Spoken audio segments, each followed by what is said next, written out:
नमस्कार दोस्तों, जैसा कि कल हमने पढ़ा था राष्ट्रपति पर महाभियोग किस प्रकार से चलाया जाता है। अर्थात यदि राष्ट्रपति अपने पद का दुरुपयोग करता है तो उसे पद से हटाने के लिए जो प्रक्रिया चलाई जाती है वो कौन सी प्रक्रिया होती है? हमारी महाभियोग प्रक्रिया। और कल हमने इसके बारे में पूर्ण जानकारी प्राप्त की थी कि वो महाभियोग प्रक्रिया किस प्रकार से चलाई जाती है। आज हम उससे आगे चलते हैं और आज हम पढ़ने जा रहे हैं राष्ट्रपति की कार्य एवं शक्तियां। अर्थात राष्ट्रपति कौन कौन से कार्य करता है और कौन कौन सी उसके पास शक्तियां हैं। तो नंबर 1 पहली बात करते हैं हम कार्य पालिका संबंधी शक्तियां। देखो, मैंने आपको बताया था कि जो हमारी कार्यपालिका है उस कार्यपालिका में कौन कौन आते हैं? राष्ट्रपति, प्रधानमंत्री और उसकी मंत्री परिषद। और इसमें कार्यपालिका का वास्तविक प्रधान कौन होता है? प्रधानमंत्री। और नाम मात्र का और कार्यवाहक प्रधान कौन होता है? हमारा राष्ट्रपति। तो राष्ट्रपति कार्यपालिका के संबंध में क्या क्या शक्तियां रखता है, ध्यान से सुनिए और लिखिए। राष्ट्रपति अनुच्छेद 53 के तहत कार्यपालिका का औपचारिक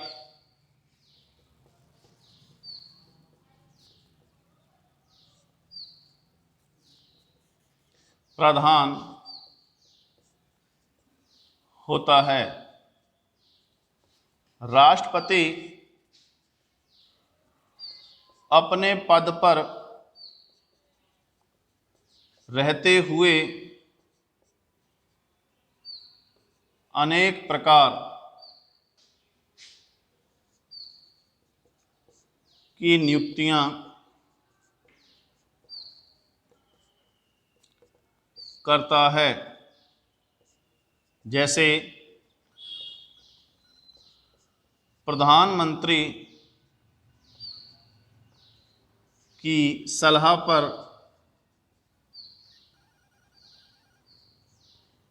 राष्ट्रपति मंत्रिपरिषद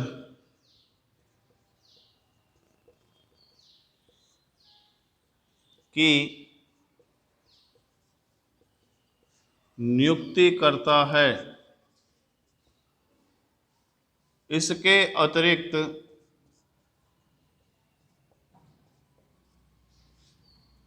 राज्यों के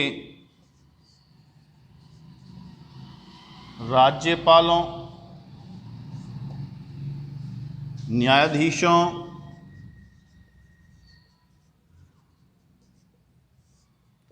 महालेखा परीक्षक आदि की नियुक्ति भी राष्ट्रपति करता है। अब देखिए मित्रों कि कार्यपालिका पर रहते हुए राष्ट्रपति कौन कौन से कार्य करता है। सबसे पहले तो हम देखना ये जरूरी है कि अनुच्छेद 53 के तहत राष्ट्रपति कार्यपालिका का कैसा प्रधान होता है? औपचारिक प्रधान होता है। फिर राष्ट्रपति अपने पद पर रहते हुए किन किन की नियुक्ति करता है? सबसे पहले तो आपको बता दूं कि जो लोकसभा में बहुमत दल का नेता होता है उसे राष्ट्रपति क्या नियुक्त करता है? प्रधानमंत्री। फिर उसकी सलाह पर राष्ट्रपति किनको नियुक्त करता है? मंत्रिपरिषद के सदस्यों को नियुक्त करता है। इसके अलावा राज्यों के जो राज्यपाल होते हैं, सर्वोच्च न्यायालय और उच्च न्यायालय के न्यायाधीश होते हैं, महालेखा परीक्षक होता है, इन सब की नियुक्ति भी कौन करता है? राष्ट्रपति करता है। आगे चलते हैं। राष्ट्रपति विदेशों में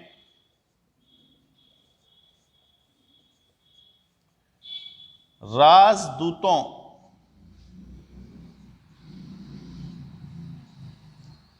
नियुक्ति करता है तथा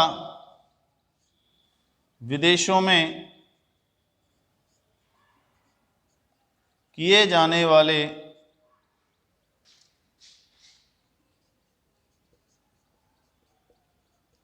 सभी समझौते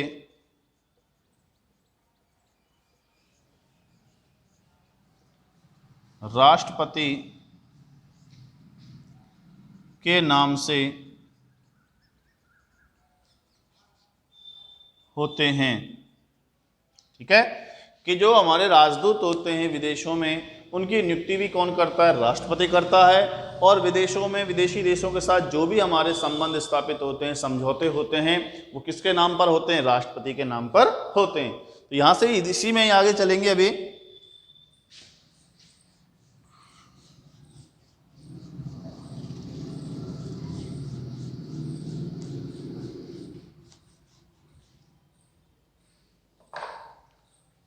राष्ट्रपति तीनों सेनाओं का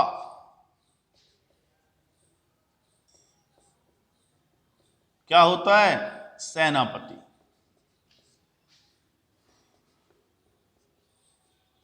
तथा युद्ध की घोषणा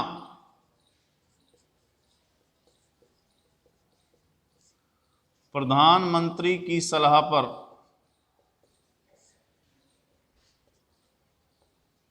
कौन करता है? राष्ट्रपति करता है। देखो मित्रों कि जो हमारा राष्ट्रपति होता है वो तीनों सेनाओं का क्या होता है? सेनापति होता है। और यदि युद्ध की स्थिति उत्पन्न हो जाए तो आक्रमण जिसे कहते हैं, आक्रमण की घोषणा कौन करता है? राष्ट्रपति। लेकिन सलाह किससे लेगा? प्रधानमंत्री और उसकी मंत्री परिषद से लेगा।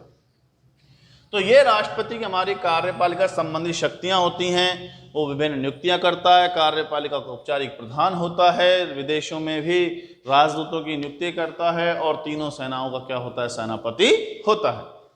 अगली इसकी शक्ति है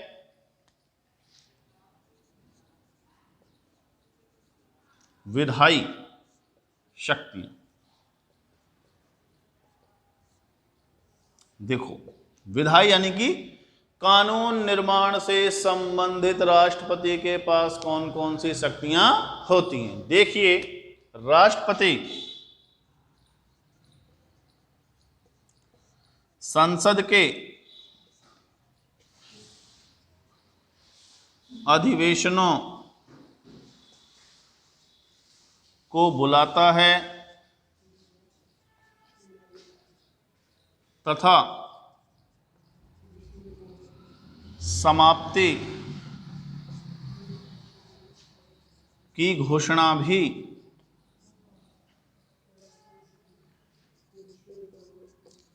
करता है। ठीक है, कि जो हमारे संसद में अधिवेशन होते हैं, सत्र होते हैं, उन्हें कौन बुलाता है? राष्ट्रपति बुलाता है। और इन अधिवेशनों की समाप्ति की घोषणा भी कौन करता है? राष्ट्रपति करता है। राष्ट्रपति प्रधानमंत्री की सलाह पर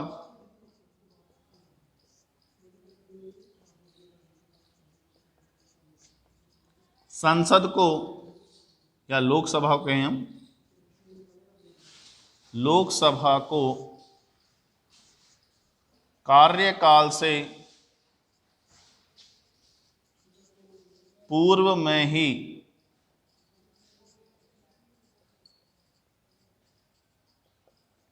भंग कर सकता है।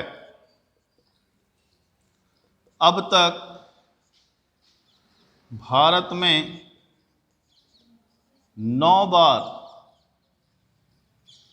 लोकसभा को कार्यकाल से पूर्व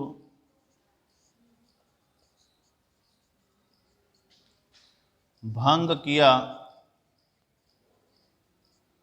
जा चुका है। ठीक है, तो लोकसभा को भंग भी कौन करता है? राष्ट्रपति करता है। लोकसभा, राज्यसभा यानी कि संसद में अधिवेशनों कौन बुलाता है? राष्ट्रपति बुलाता है। समाप्ति की घोषणा भी कौन करता है? राष्ट्रपति करता है। अब तक कितनी बार लोकसभा समय से पूर्व भंग हो चुकी है? 9 बार भंग हो चुकी है। आगे चलते हैं। राष्ट्रपति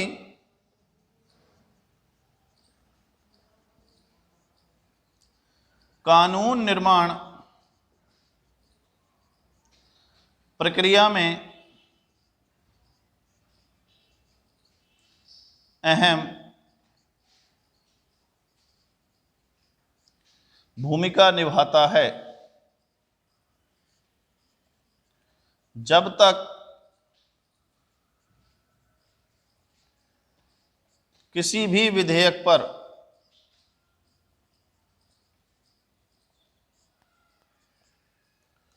राष्ट्रपति के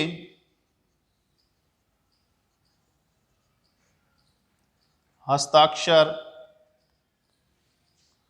नहीं होंगे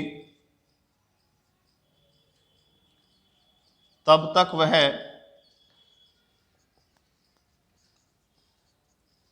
कानून का रूप धारण नहीं करेगा। देखो, जैसा मैंने आपको एक प्रक्रिया में बताया था कि जैसे कोई भी विधेयक है और यह विधेयक सबसे पहले कहां प्रस्तुत हुआ? लोकसभा में।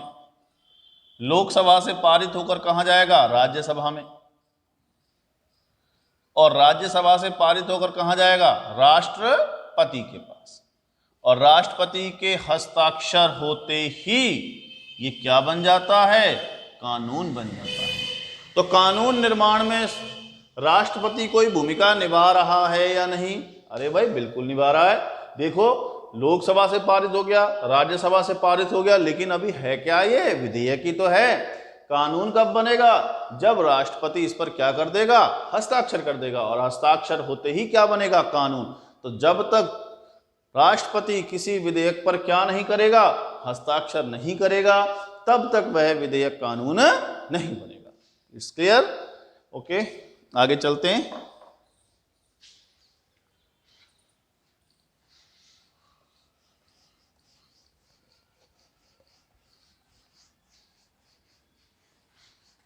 अभी विधायी शक्तियां ही चल रही हैं, इसी में ही चलना अपने को।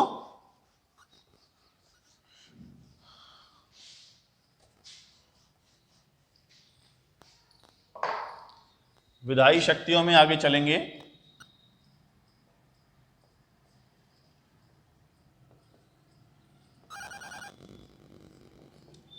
अपना जहां से खत्म किया था वहीं से नीचे से अगले पैराग्राफ शुरू करना।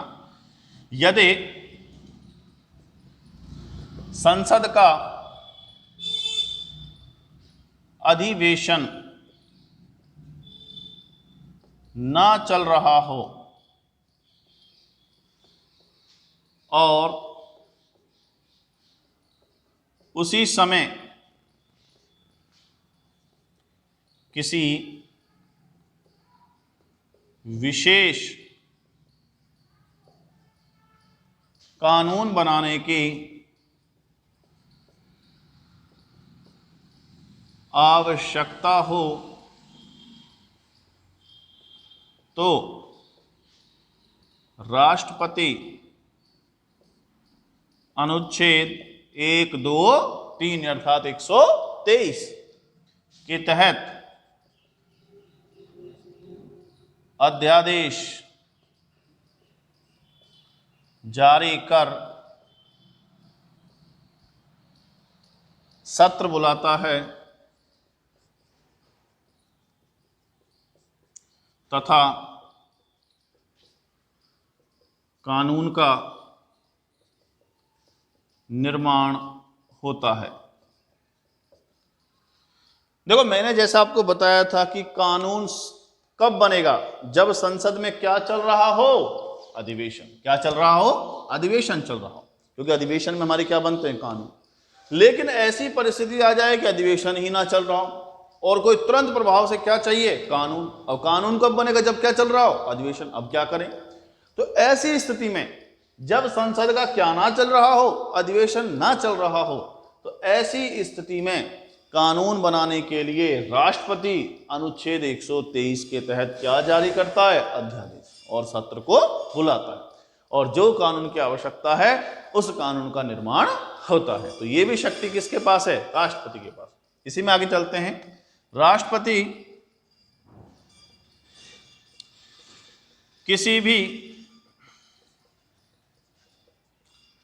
साधारण विधेयक को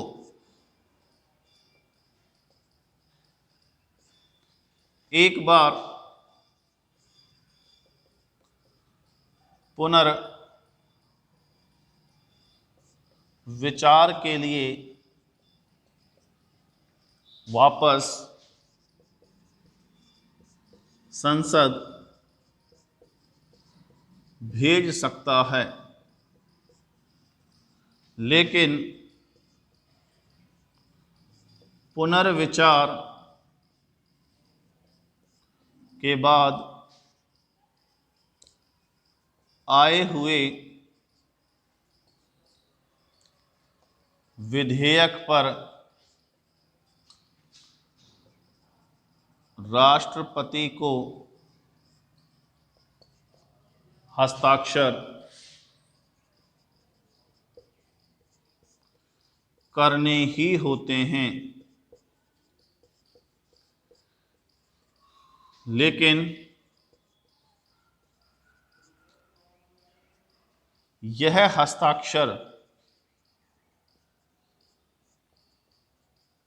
राष्ट्रपति कब तक करे, इसकी कोई निश्चित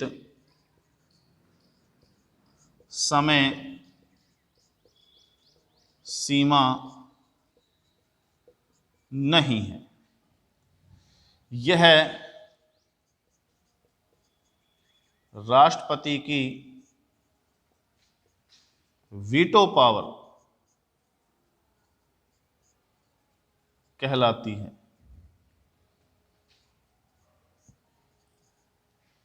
देखो भाई कि जो भी साधारण विधेयक है, मैंने अभी आपको समझाया कि दोनों सदनों से पारित होने के बाद कहां जाता है? राष्ट्रपति के पास जाता है। अब राष्ट्रपति को यदि लगता है कि इसमें कुछ गड़बड़ी है या उसे लगता है कि इसमें ये कमियां हैं या जनहित में नहीं, कुछ भी हो सकता है, तो पुनर्विचार के लिए उसे वापस कहां भेज देगा? संसद भेज देगा। कितनी बार भेजेगा ये ध्यान रखना, सिर्फ एक बार। और यदि वहां से फिर से वो क्या हो जाए? पारित हो जाए, तो इस बार उसे वापस नहीं भेज सकता दोबारा जब पारित होकर आएगा। इस बार राष्ट्रपति को उस पर क्या करने होंगे? हस्ताक्षर करने ही होंगे। लेकिन यह हस्ताक्षर वो कब तक करे? 1 दिन, 10 दिन, 50 दिन, 100 दिन, साल, 2 साल, 10 साल, 50 साल, कोई इसकी निश्चित समय सीमा नहीं। अर्थात राष्ट्रपति जब तक चाहे इस विधेयक को अपने पास रख सकता है। और यह जो इसकी पावर है, शक्ति है, वो कौन सी शक्ति कहलाती है? वीटो पावर कहलाती है। तो समझ में आया? ये थी राष्ट्रपति की विधायी शक्तियां। कार्यपालिका शक्ति क्लियर, विधायी शक्ति क्लियर। अब बात करते हैं वित्तीय शक्तियों की।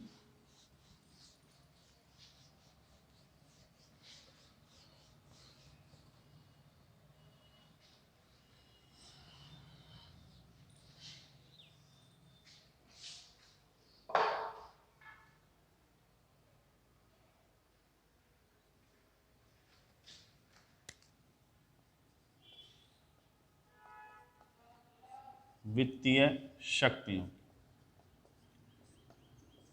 वित्तीय शक्तियों की बात हम कल करेंगे। आज के लिए इतना ही।